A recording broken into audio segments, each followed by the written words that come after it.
लागा मफम इदम चाबियो अदगी लैबसु अदम अहोंबा येंगा लै आसाम दा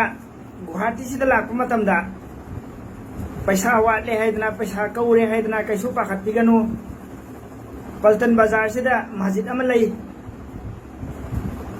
सिदे हेक्ता जंक्शन बिरो नोमगी लुपा चामेंखै खक्तनी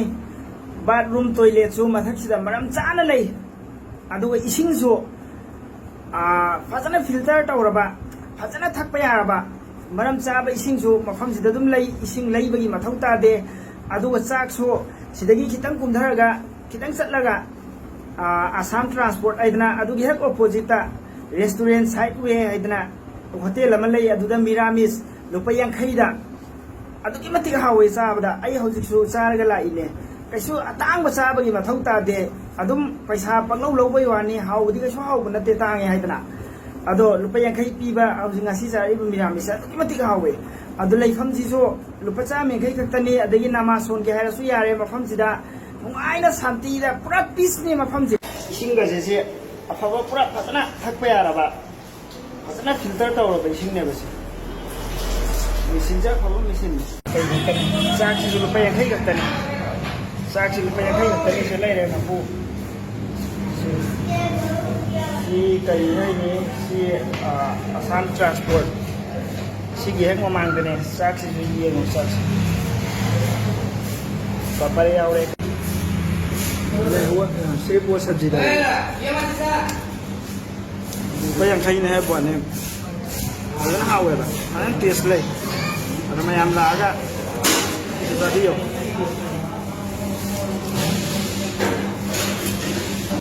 west side रेस्टोरेंट है बा से असम स्टेट ट्रांसपोर्ट से अब मांगी दे लई से असम स्टेट ट्रांसपोर्ट सिगी ममांग दने होटल लई से लुपा यांखै खक्तने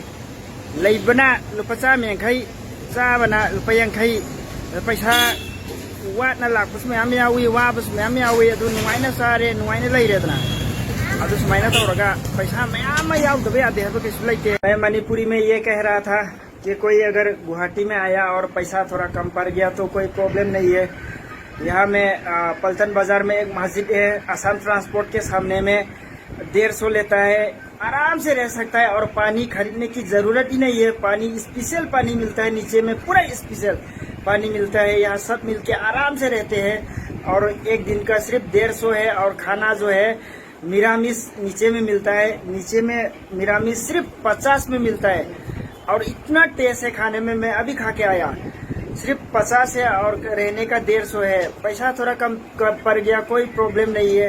होटल में ज़्यादा देने की ज़रूरत नहीं है और खाने में 150-200 देने की ज़रूरत ही नहीं है। मिरामिस इतना अच्छा मिलता है, खाओ, सेहत के लिए भी अच्छा है। यहाँ आके मीट खाना, मछली खाना ये तबीयत भी को भी प्रॉब्लम दे सकता है गर्मी की वजह से। तो मिरामिस आराम से खा लीजिए 50 में और सब पैसा भी बच जाएगा।